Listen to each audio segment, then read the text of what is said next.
So up until now, we've been doing work with antiderivatives, and we've done definite integrals, we've done indefinite integrals, we've done the integral of products, we've done the integral of quotients. However, we realized something, and that was there is no product rule. There is no quotient rule.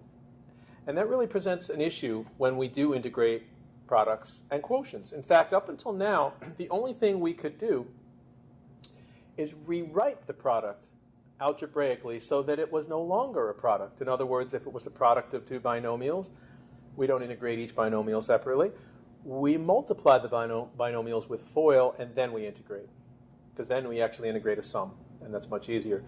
When we have a fraction of a numerator divided by a denominator function, we try to simplify that fraction, and it works best when the denominator is a monomial. We split the fraction.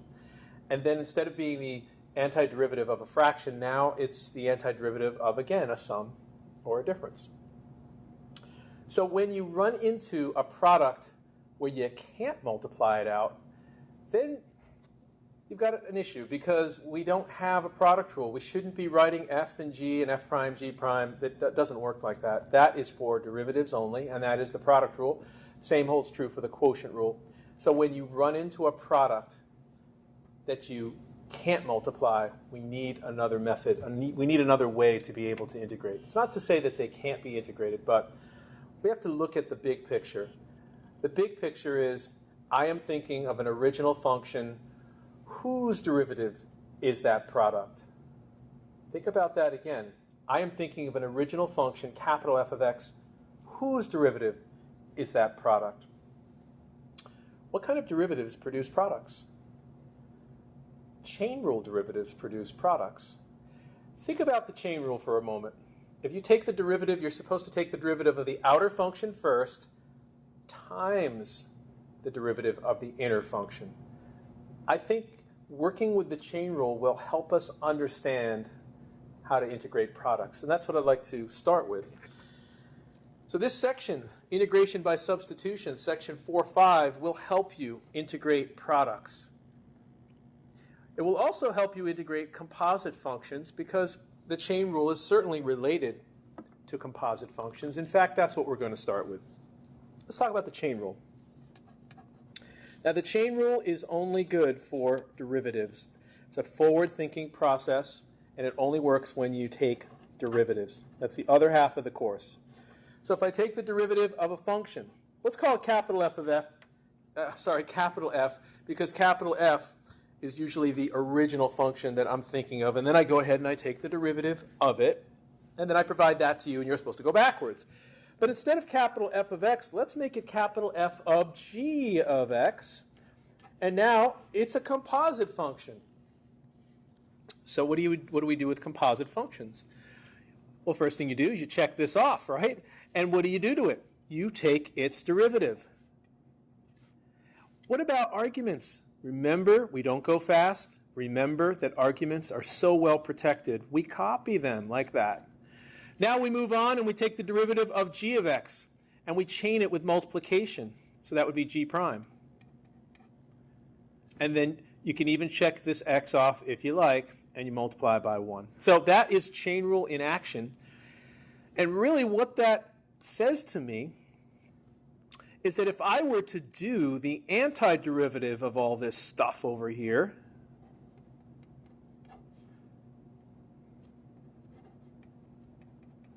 dx. Remember, every antiderivative has to have a companion dx. What should I get? Well, if the derivative of this is all of that, then the antiderivative of this goes backwards and should bring me back to the original. Now, I want you to analyze what you see here, because this is the first product that we can actually integrate without multiplying it through. Basically, you will actually do the antiderivative of this function here. And that answer goes here. So if like this one here is cosine, capital F, this would be sine. If this right here was like squared or cubed or something like that, you would add 1 to the exponent, divide by the new exponent. You would use the rules that we've learned before. But you'll notice that whatever's inside the function remains unscathed or untouched. And what about this guy over here? Where is that in the final answer? It is gone. So I will say this. The derivative of the inner just simply must be there. It just has to be there. And if it's not there, technically we can't go backwards because it's not technically this problem any longer. So G prime, whatever you are, I want to see you in the problem. And once I see you, normally what I do is I get excited and I check it off. It's there. And then I'm allowed to integrate and provide the answer. But guess what? It vanishes. So if you think of the chain rule as a forward-running process, think of that G prime where it came from. It came out of thin air. So you take the derivative of the outer function and then copy the inner, and then you take the derivative of the inner and out it pops right next to it as a product. Now you run the movie backwards. What does this outer thing do? It kind of comes back inside and poof, disappears. So running the movie backwards shows us that a chain rule that produces a G prime on the outside, when I integrate, it should roll back inside and disappear. And that's exactly what just happened. So let me demonstrate that by actually starting with a problem like this. Let's start with a derivative because we're much more comfortable with that. Now the derivative of, let's do 2x plus 3 squared. 2x plus 3 squared. Technically, we don't need a chain rule for this because we could multiply that out. But let's use the chain rule anyway. We check off the 2. The 2 comes down. We deduct 1 from the exponent. No change to that argument. That argument, again, is so well protected that it does not get changed. Now over here, I multiply by 2 because the derivative of 2x is 2. The derivative of 2x is 2. So what happened here was this right here would be f prime of g of x. Notice g of x is the inner function, and it never changed because this over here was capital F of little g of x. So f prime, I did take the derivative of the outer, no change to the inner, g of x is clear, times, what's that right there? That's g prime. G of x is the inner function all by itself, 2x plus 3, and g prime is equal to 2. So that's g prime. Okay, let's run this movie backwards. Presumably, if we integrate backwards, here's what happens. Presumably, I am allowed to integrate this outer function. You'll notice that when we integrate, there's normally a more complicated function over here and a less complicated function over there. That makes sense because the derivative here, we still end up with somewhat of a composite function here. And over here, this derivative is just g prime, so it's usually a lot simpler. So the pattern that you want to look for is a complicated function and a less complicated function. Now I see this 2 is here. In fact, why don't we just get the 2 out of the way? Let's put that over there.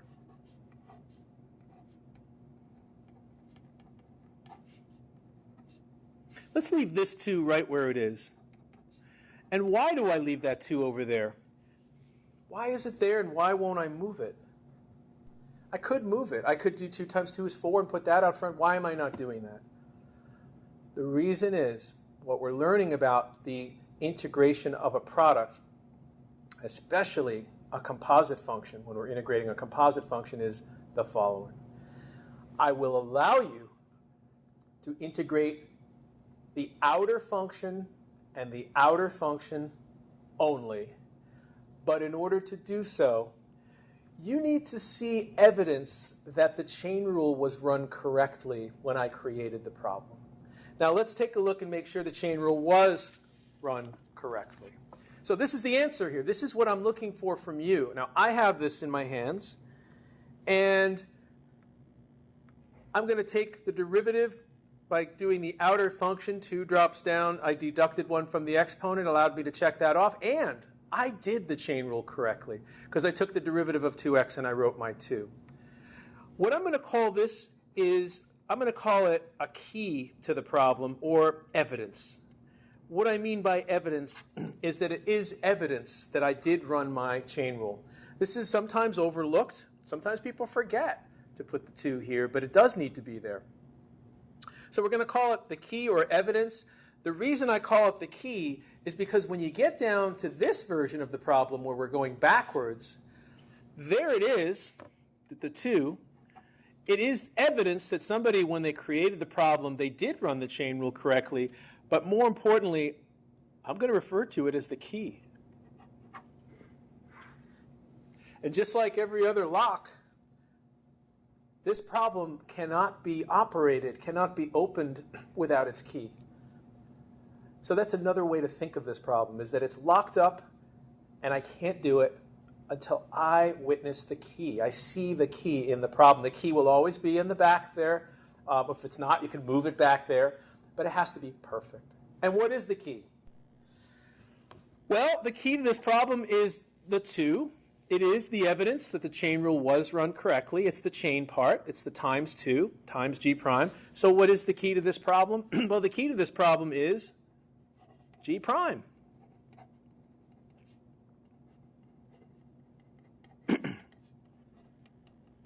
So where's my g of x? It's right here. It's the inner function. And you know what? It is unscathed from the original. There it is up there in my version, the one you don't have.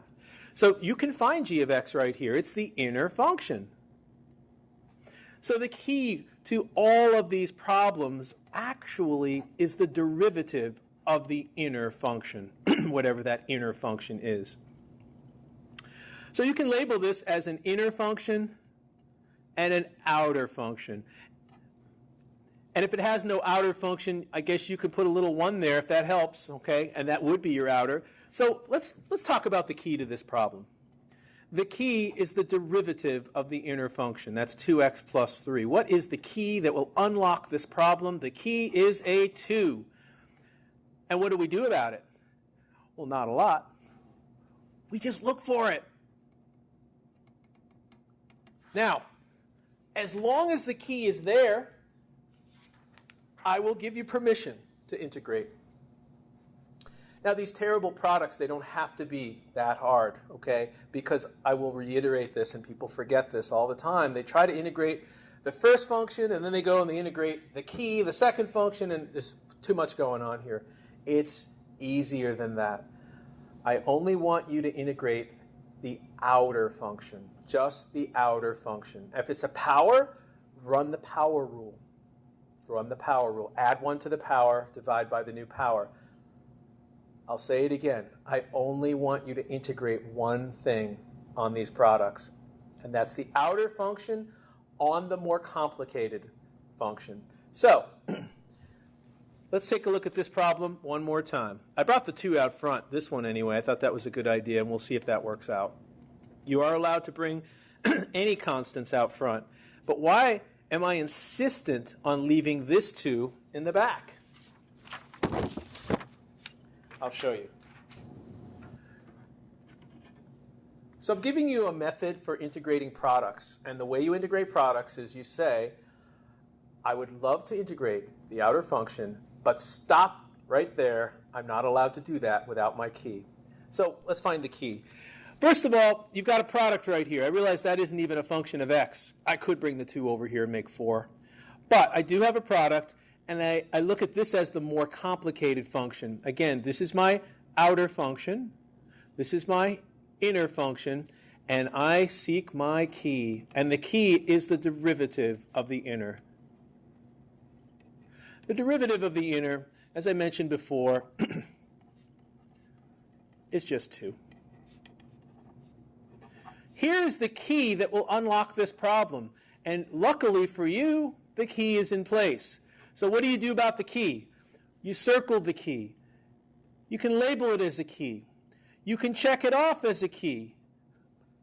But one thing about this key, when the key goes into the problem and you turn that lock, the key stays with the problem. It does not show up in the answer. That's the strange thing.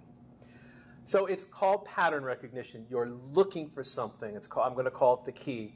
And when it's there, you have permission to proceed. When it's not there, you don't have permission to proceed. Don't force the problem to work. Without that key, you just stop. I can't do it.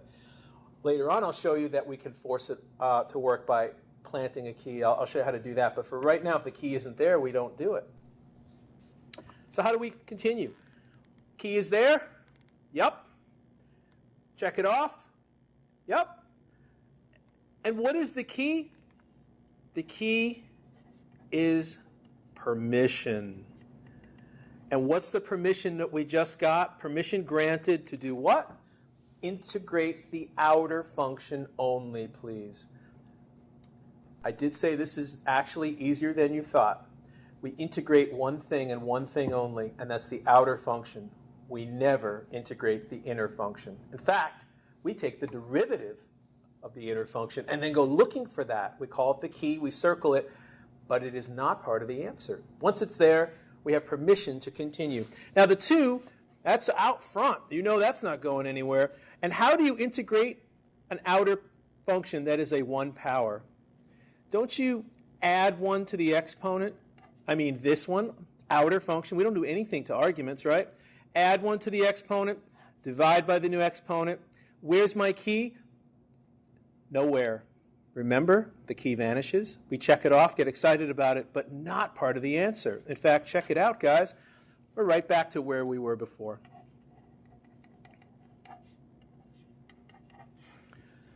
So that was indeed the original function I started with, 2x squared, 2x plus 3 all squared like that. Of course, now with integration, we also got an integration, constant of integration. Now I've got 2 methods for you, and I want you to learn both, because one works a little faster than the other, and I want you to be able to do both. So let's take a look and see if we can do some pattern recognition and see if we can find that magical key. And if it isn't there, I'm going to give you a way to introduce it. So can I integrate this?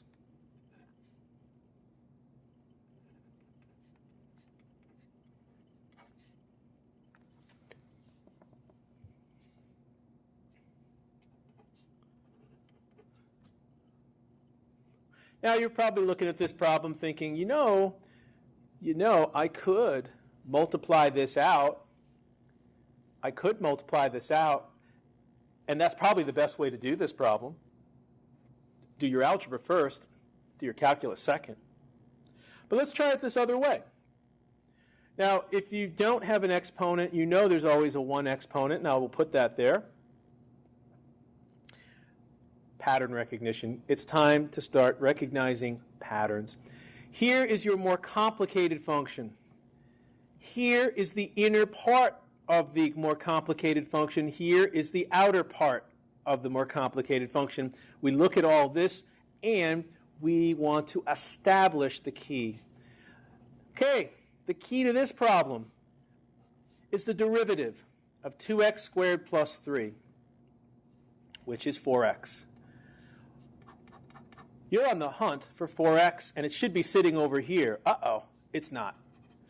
So when the key is not correct, what do? You say, stop, I can't do this problem. I would love to continue, and I also know that it's not as hard as I thought. All I have to do is integrate the outer function. That would be squared over 2, and I don't even touch the inner function. I can't proceed, guys. If you're going to use the key method, the key has to be 100% correct. So now let me show you a little cheat.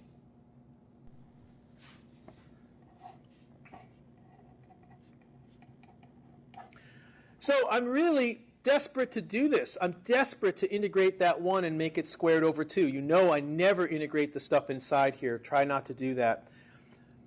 And I'm stuck with this lousy x over here.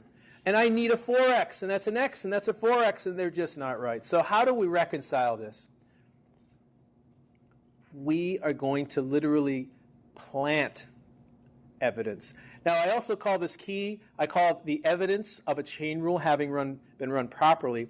And I like the word evidence on this particular example because we literally plant evidence. I'm going to plant a 4 right in here. And I'm going to call that my plant. We're going to plant evidence. How can I plant a 4 and multiply this entire problem by 4, altering it? It's now quadruple the original result. That's not right. So I'm going to come out front and counter the plant. We'll call that the counter. Sneaky, right? So what did I really do? I multiplied by 4, I divided by 4, 4 over 4 is 1, I multiplied by 1. So I really didn't change anything here. I didn't.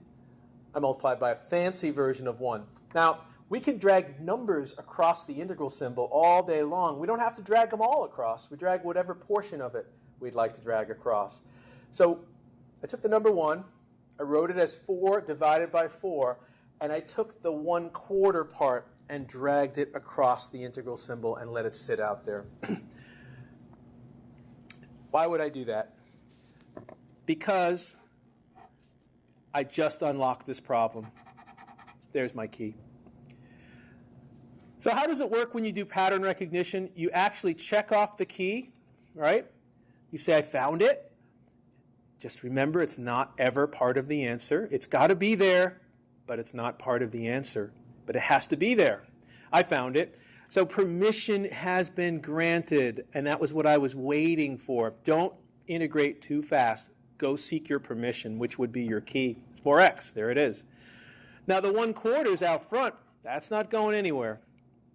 But I just got permission to integrate only the outer function. That would be to add 1 to the exponent, divide by the new exponent, and of course plus a constant. So the new answer becomes 2x squared plus 3 squared over 8 plus a constant. Now, I've given you a method for integrating a product. What you do, again, is you look for the complicated function. You say to yourself, I would love to integrate the outer function. And of course, we only integrate one thing, thankfully. Remember that. You only integrate one thing. You don't integrate the key, and you don't integrate the inner function at all. Just the outer. That's it. But wait. You need permission. The permission is the key. So right next to it over here, you should see the key. And if you don't see the key, perhaps you can plant and counter. Now, one tip on this, you can only plant and counter with numbers. If it's off by an x or an x squared, you're kind of in trouble. You can't really do that. You can't plant and counter with the x's. Because that would mean, that's like writing the number 1 as x over x. And leaving the x behind that you need as part of the key and dragging the other x across the integral symbol, you can't do that. You can't drag x's across the integral symbol. So only numbers when you plant and counter. Now, how could I convince you that this answer is correct? You know how to check these answers. I am thinking of an original function whose derivative is all this up here. I am thinking, that's what this says. I am thinking of an original function whose derivative is this product right here. My proposal to you is, this is the function I'm thinking of. I wonder if we got it right. Okay, let's check it. You can always check your antiderivatives by taking the derivative, and let's do that carefully here. So I want to make sure this entire thing is correct. Now, first things first, let's get that 1/8 out of the way. Okay, and let's just ddx, or take the derivative of 2x squared plus 3 all squared. I guess plus the constant. Constant's not going to change much. Now, the 1/8 is certainly going to survive this process. It's out front. Let's do our chain rule. Now, there is no chain rule for integration. There really isn't. It's actually a reverse chain rule that we're doing, but there's no real forward chain rule. So we are doing a forward chain rule now because I'm taking a derivative. So what is this reverse chain rule? It's you hunting down the key, circling it, and not making it part of the answer. That's really the reverse chain rule, believe it or not. So let's run the chain rule forward. The 2 drops out front. You copy that argument and deduct one from the exponent, and we have taken care of the squared. Now reach inside and check off the inner function. The derivative of 2x squared is 4x, and the derivative of a constant is 0.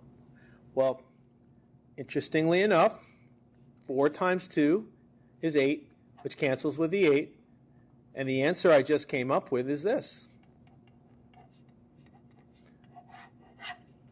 And that's certainly correct. So we know we got the right answer. We know this method works. It's hunting down the key. You got to know what the key is. It is always the derivative of the inner function. It needs to be sitting over there.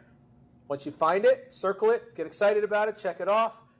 Don't write it as part of your answer. It is not part of your answer. It just has to be there. What is it really that's going on here? It's the movie running backwards. That's what's going on. So the derivative here, when I took my derivative, the 4x kind of emerged and planted itself over here next to my function. And then when I ran the movie backwards integration, the 4x came back inside and poof, disappeared. So the 4x is the key, and that's why it's not there. Chain rule runs forward, 4x comes out. Chain rule runs backwards integration, 4x comes back and vanishes. And that's why we circle it and check it off. We never write it as part of that answer. There is one more way to do this, I think. And let's just double check to make sure we got it right. What if I decided to do this? And I said, you know, I'm not going to do any of that key or evidence or any of that. And what I'm going to do is simply multiply with algebra. Well, I think that's a much easier way to do this problem, isn't it? So let's go ahead and multiply this out. Or not multiply this out, we already did that. Let's integrate now. So the 2 is a constant multiple along for the ride. We add 1 to the exponent, divide by the new exponent. The 3 is a constant multiple along for the ride. We add 1 to the exponent, divide by the new exponent, plus a constant.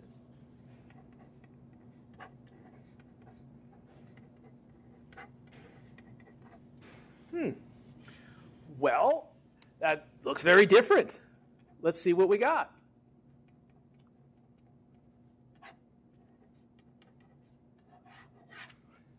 How do we reconcile this? Because I did it a different way, and I got a different answer. That's the answer I came up with over here. And how could that be the same as this? They are the same. Let's go back to the answer that we got with this new thing called the key method, and let's see what this really is worth here.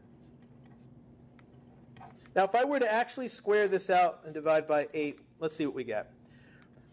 Square a binomial. 4x to the 4th plus, 1 of each, please. That's 12x squared plus 3 squared is 9, all over 8 plus a constant. Still doesn't look like this one over here, does it? It will shortly. Factor out the 4, x to the 4th plus 3x squared all over 8. Why don't we break out the 9/8 on its own? We'll kick that to the side, and let's start canceling. This is 4 times 2, cancel. And I get x to the 4th, 3x squared over 2 plus 9/8 plus a constant. That still doesn't look right. What about that 9/8? Boy, we got close.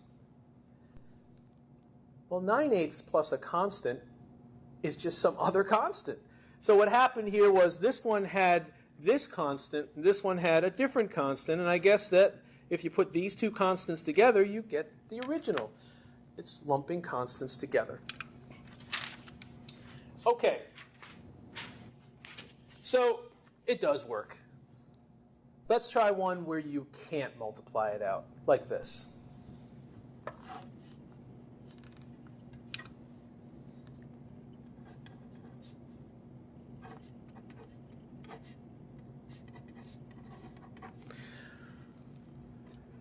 We're learning now how to integrate products. And the biggest thing to watch out for in this problem is do not multiply x in here and make x cubed, please.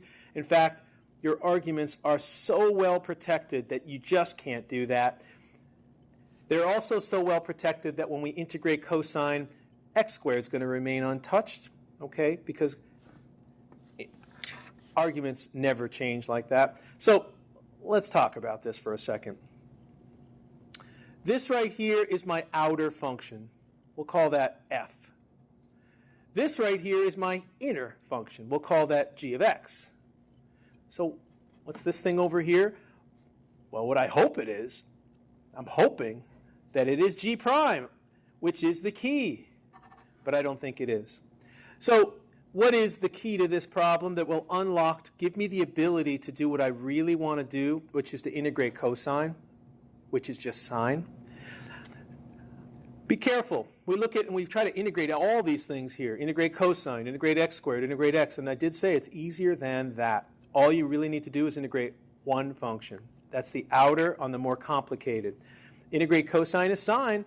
No change to the argument. That would be sine of x squared. Problem is, permission is over here, and it isn't quite right yet. The key is always, always the derivative of my inner, which is the derivative of x squared, which is actually 2x's.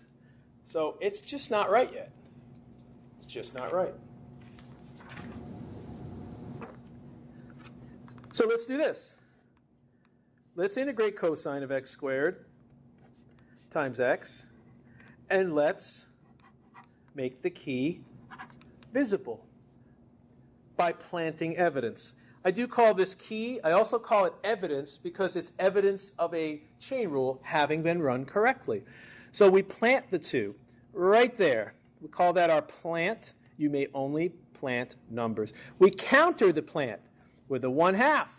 Now the counter definitely survives this process. Now what? Well, the 1/2 is out front. We're integrating cosine of x squared times 2x. And then we get really excited because the key is 2x. We found the key. It has to be there. And it is there. We check the key off. We get excited that it's there. But remember, I keep saying this. It is not part of your answer. Don't integrate it. Don't put it in the answer at all, in fact. It vanishes completely. The key disappears. But it has to be there in order to give me the permission to continue. Now, what permission? You can think of the key as permission to do this problem. Without the key, you don't have permission to proceed. So the key is permission. Permission to do what? Integrate the outer function only. Now, the 1/2 survives. And can you integrate cosine? Sure, you can. It's sine. And what about the argument? Do you integrate the argument? No. Just like chain rule, no change. No change to arguments pretty much ever. What about this key here? Disappears. Gone.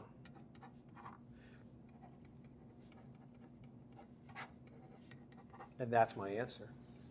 Sine of x squared over 2 plus a constant. Now, take the time out to determine if you got it right. And how do you check to see if you got it right? You know how to check. Take the derivative.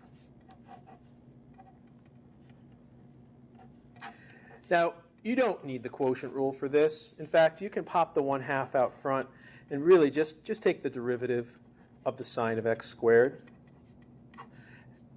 And the derivative of c is 0, so I'm not worried about that. The 1/2, though, is a survivor out front. The derivative of sine is cosine, never a change to the argument. And chain rule dictates that out of thin air, you need to chain a 2x. And the 2's cancel.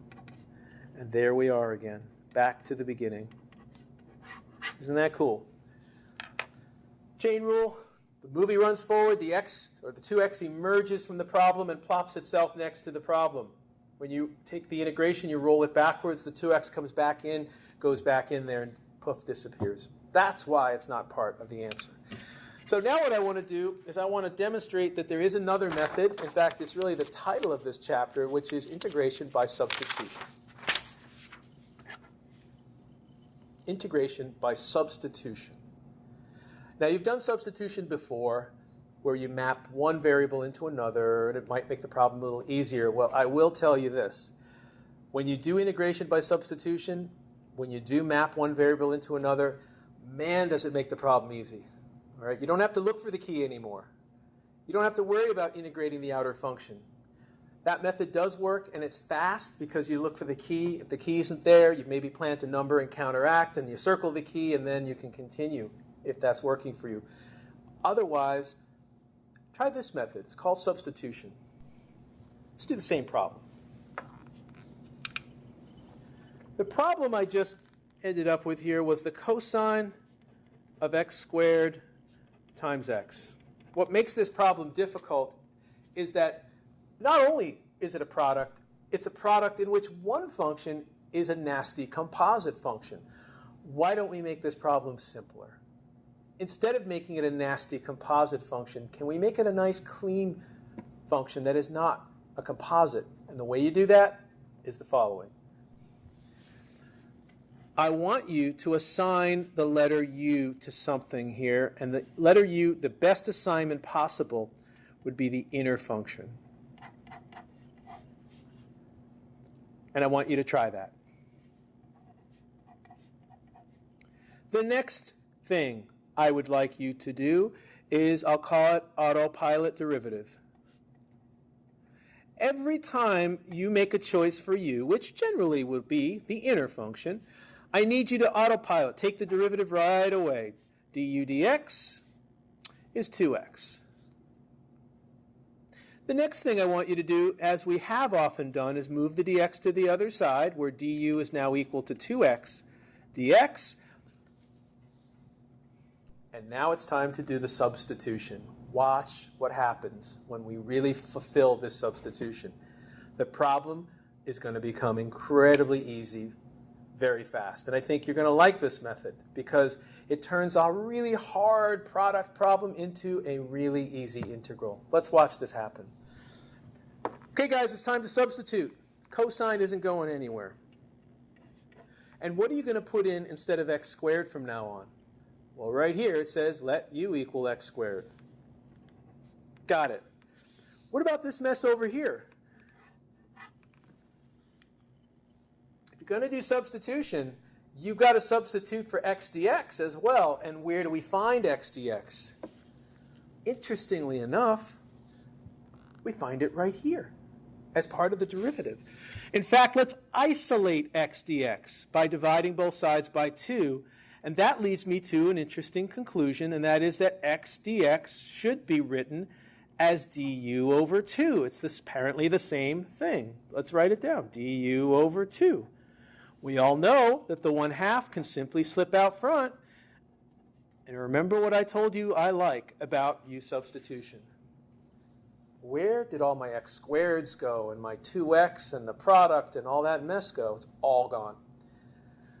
But we got to finish the problem. Take a look at what it says here, guys. Integrate cosine of u. You can do that quickly, right? Integral of cosine is just sine of u. End of story.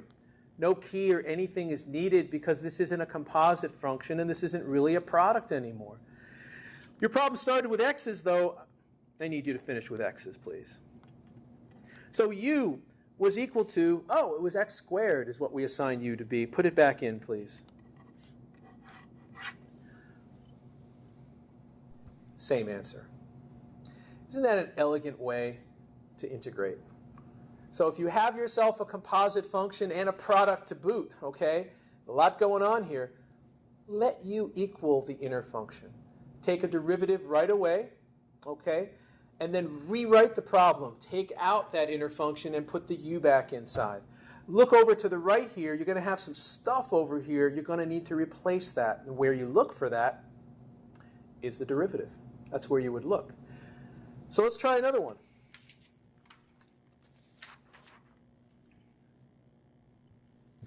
This one is not going to be a pretty problem. This one, I'm going to integrate a tangent of x to like the 5th power multiplied by a secant of x to the squared power. And you're probably thinking, that is one tough looking problem. And it is.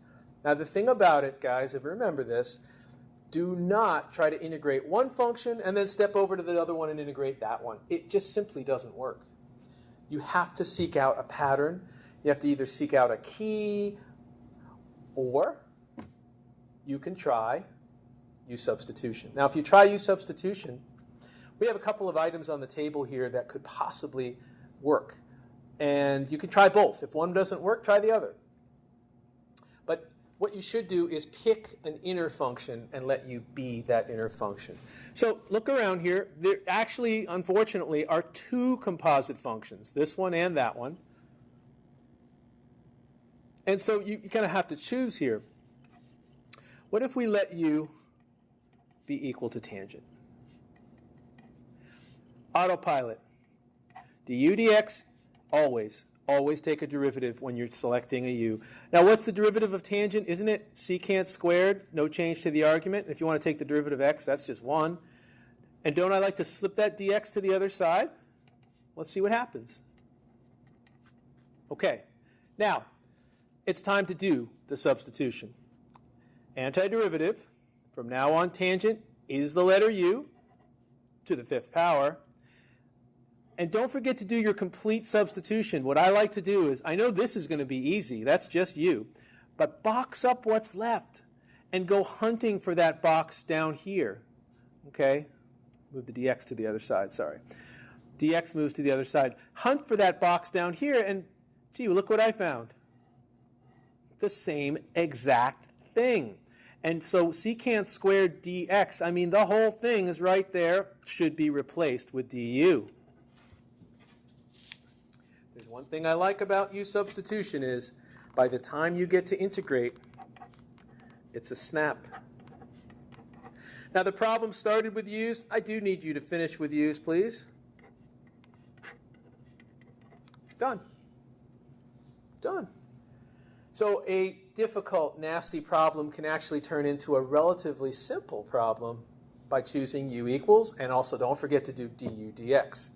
Now the question I have is, did I get it right? And you know we always have a way of checking that, and that's to take the derivative. Let's do that.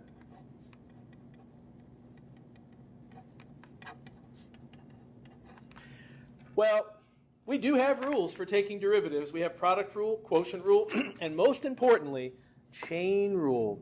The 1/6 is a survivor and will come out front.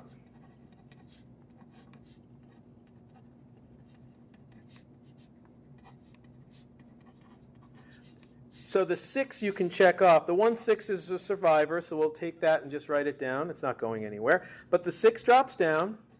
You deduct 1 from that exponent. No change to the argument. Now, we're not done yet, because chain rule says, wait a second, reach inside and take the derivative of tangent itself, which we know is secant squared.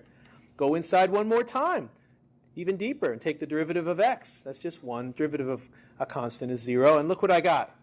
6's cancel, and I got the tangent to the 5th power multiplied by the secant to the 2nd power. It's the exact same problem we started with. So there's no question that this new U-substitution does work very, very successfully.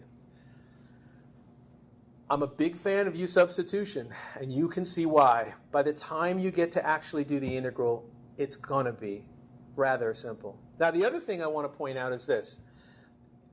If you integrate and you have limits of integration, I know the answer doesn't have x's, the answer doesn't have u's, the answer is a number. Because when you integrate with limits of integration, I'm asking for the area under a curve. How do we do that with U-substitution? I think you're really going to like this. So what if I said, I would like to integrate the area under the curve, and I'll put in here, I don't know, let's see, sine squared of x, and or make it 2x, And over here, I'll put cosine of 2x dx. And I would like to know the area under this curve from x equals 0 to x equals pi over 2, which is 90 degrees. It looks like a pretty challenging problem. We have trig, we have composite, we have a product. And we really can't integrate products without actually physically multiplying them together first. You can't really multiply sine squared and cosine together. They have to stay the way they are. So you can do it with the evidence or key method. That's one way. Or try it this way. Integrate from 0 to pi over 2, and maybe put the squared on the outside, like this. It's a good start. We are entirely within the world of x right now, so I can say that I'm actually integrating from x equals 0 to x equals pi over 2. Everything is in x, and now it's time to introduce this new world of u. Let's let u equal the sine of 2x, because that should make the problem just so much easier. Now, autopilot please, du dx, and get it right, be careful. The derivative of sine is cosine, no change to that argument. Derivative of 2x is 2. That thing gets overlooked time and time again. You got to have that 2 there to really get this right, guys. Okay, du dx is cosine 2x times 2. Was that hard? Not really. You look for the more complicated function. It's got a little inner piece and an outer piece. Let u equal the inner piece. Automatically take a derivative. I won't give you one that's a difficult derivative. All right, so far we're looking good. And now I'm going to finish this chapter with what I call the full and complete substitution. The full and complete substitution. Integral symbol. I know nobody's going to get this wrong. Sine of 2x, sine of 2x. That's the letter u right there. This is u squared. That part's easy. It's a done deal. Box up what's left, please. Cosine 2x dx is left. You didn't touch that yet. And go hunting for that box over here somewhere. Hunting for that box over here. How about right here? Well, I didn't quite finish it up. Take the dx, shoot it off to the other side. And, you know, that box doesn't have a 2 in it. Let's get rid of the 2. You see that box up there, cosine 2x dx? Perfect. It's just du over 2. That's all it really is.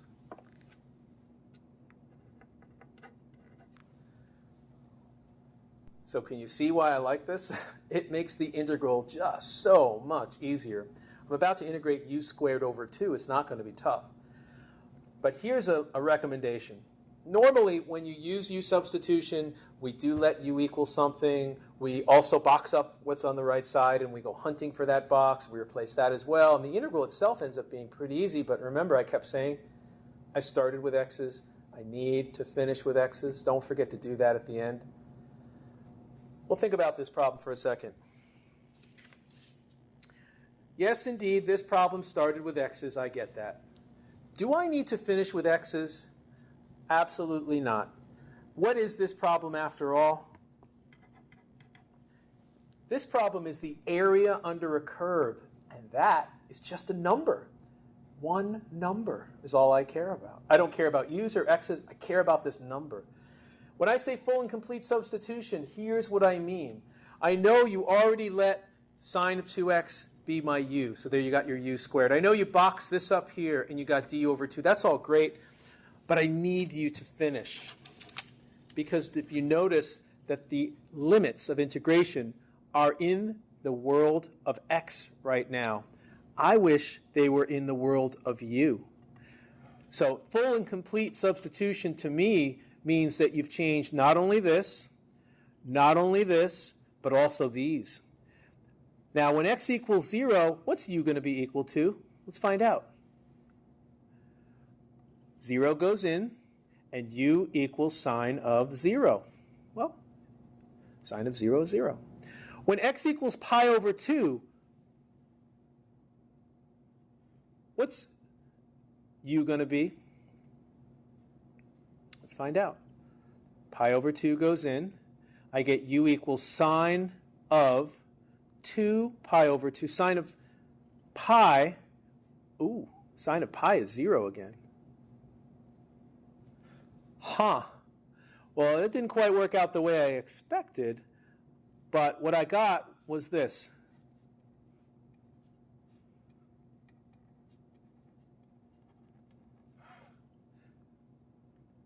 So I'm getting 1/2 u cubed over 3, because go ahead and integrate, and then you put your limits of integration in, and I'm getting one big 0 here. Okay? That didn't quite work out the way I expected. I didn't expect to get a 0 area, but I believe that is the correct answer. So my recommendation is when you do your U-substitution, do a full and complete substitution, including the limits of integration. Don't forget to integrate. You see that I didn't forget to actually integrate. Okay, I did it. U cubed over 3. Then plug your limits of integration in. And how is this possible, that this could really be 0 like that? Let me tell you, I'll graph this function for you, and I'll get the area, and I bet you it's 0. Let's find out here. So we'll finish up, and then I'll do one last problem.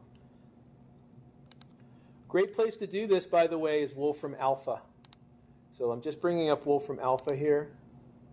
Once the computer cooperates a little better. There we go. So I'm going to ask Wolfram Alpha to integrate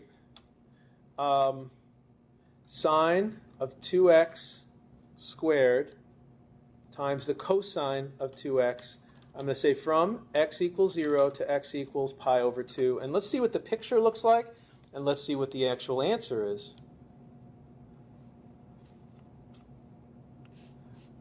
Oh, it's down here somewhere. Well, it does say 0. It didn't really provide me with the picture that I was looking for, but it does give me the answer. There it is right there. There's the integral, but here's the answer. The answer is 0. So I guess the better thing to do here might be to just graph from 0 to pi over 2. How could that area be 0 like that? Let's graph it. Instead of integrating, let's just plot. I think I'm having a little trouble resolving the plot. That might be what's going on here. Yeah, the graphing is not working here on this thing. I don't know why. Let's do this. Let me see if...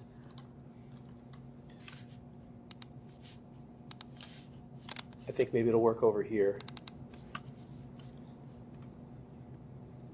Bear with me here.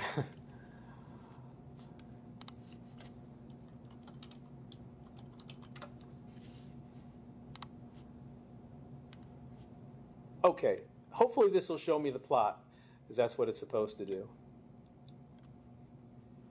So we're going to integrate sine of 2x squared multiplied by cosine of 2x from x equals 0 to x equals pi over 2. And I believe it will show me the plot this time.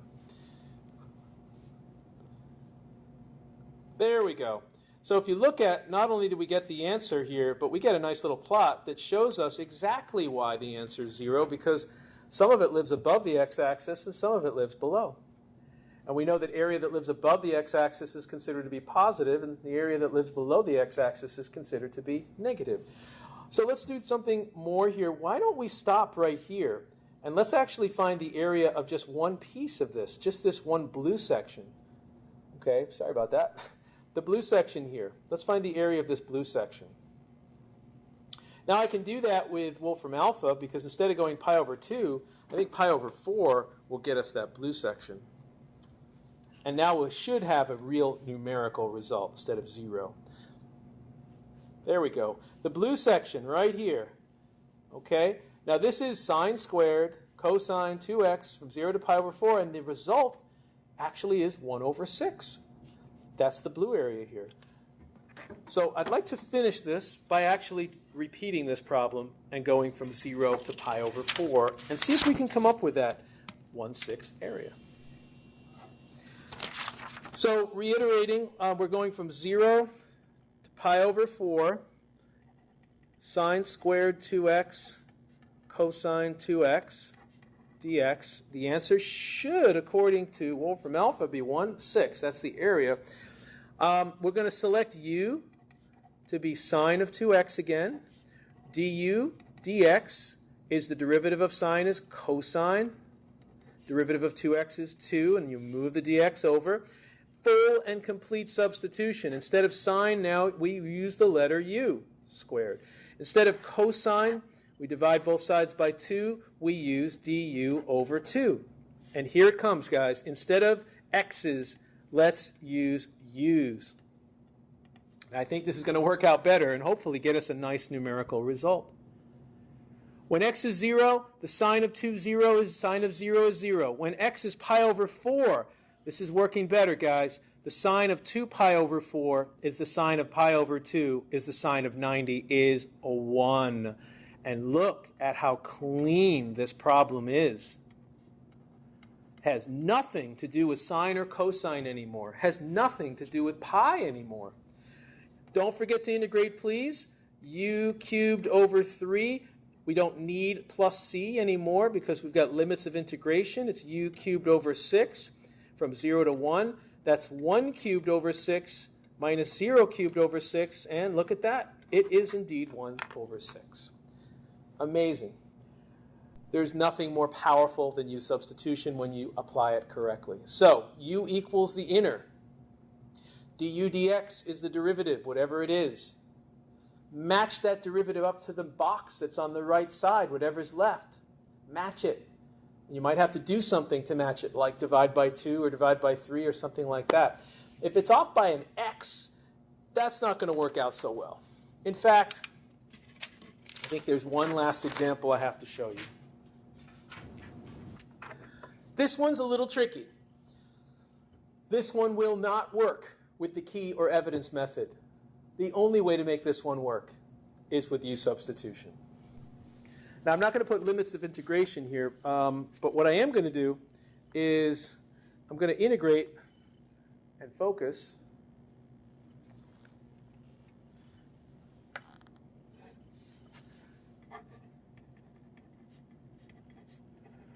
Why not put limits of integration? Okay, 0 to 1. Because a computer can corroborate what we got here. Now, here's the strange thing about this. This is definitely a 1/2 power.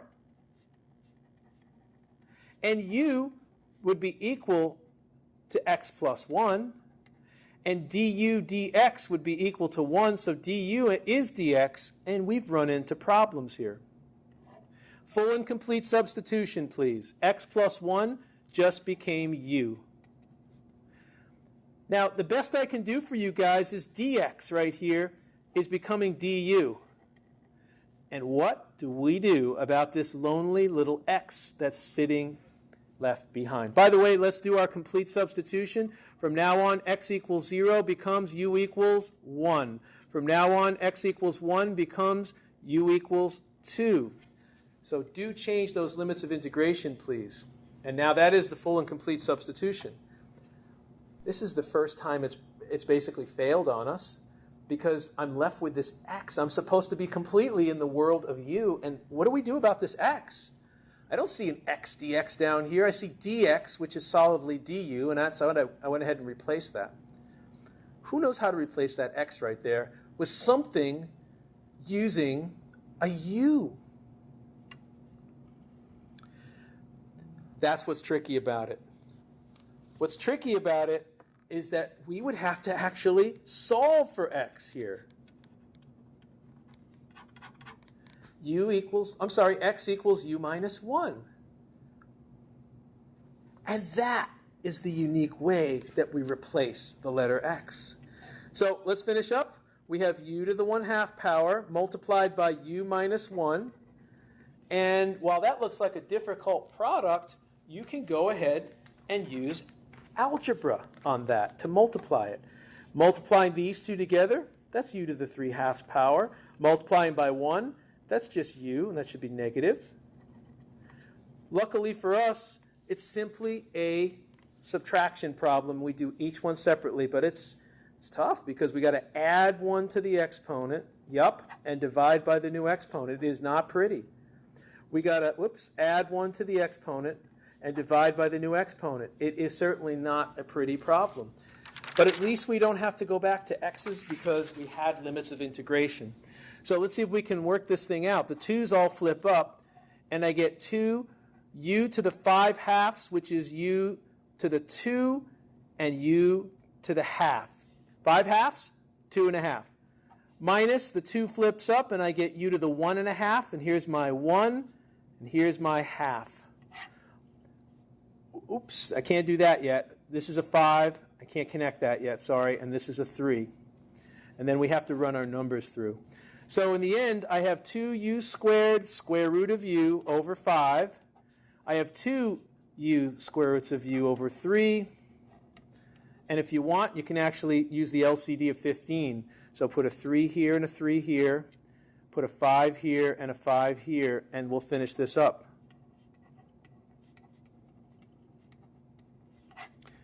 See? It sure isn't pretty, is it? And then we got to finish it by putting the numbers in here. So that's going to be 6 times 4 square roots of 2 minus 10 times 2 square roots of 2 all over 15 minus, put the 1 in, that's going to be a little easier. Okay, and so that's 24 minus 20, or 4 square roots of 2 over 15. That's a minus, that's a plus 4/15. So what is it in the end? Here it is. Whatever that is ending up being, or whatever that's worth. Whew. That was tough. There are problems that are that tough. So if you are doing the full and complete substitution and you're like, it's just not working, I'm not able to replace that box on the right side. If you're left with a lonely x and you're like, what do I do about that x? Sometimes we have to resort to going to the substitute equation, the u equals equation, and solving for x. It's not pretty, I understand that, because we do get u raised to these crazy powers, and you have to add 1 to the exponent, divide by the new exponent. So that was a pretty challenging problem, but I still expect that that's a problem that you should be able to do. So here's the original problem right here. And you might be asking, why didn't you just multiply this out in algebra? And the reason is, you can't distribute this x into a square root. And so you really are stuck. But let's see what the answer is according to Wolfram alpha here. So let's integrate the square root of x plus 1 multiplied by x from x equals 0 to x equals 1. So not only will we get the answer, but we should also get a graph. Well, isn't that nice? They actually expressed the answer precisely the way we got it. 4 over 15 times 1 plus the square root of 2, which is approximately 0.64379. So it's pretty cool that they pretty much concurred with our result, the exact result. Okay, I know this has been a long video. It's really an important one, though. I need you to practice. Practice using the key method. Look for the key. If the key is there, great. If it's not, the best you can do is plant a number. Don't plant x's and counter with x's. So let's say the key was supposed to be 4x squared. And all you got is an x squared. Put a 4 there and a 1/4 out front. Circle the 4x squared, and then it's not part of the answer. It is simply permission to integrate the outer function. The other way to do this, of course, is to use U-substitution, and you can see why I really like U-substitution, because the end integral you end up with is usually a pretty easy one. You know, most times anyway, it's an easier integral. Thanks for your attention. Work on that homework, and let me know if you have any questions. Email or office hours. Thank you.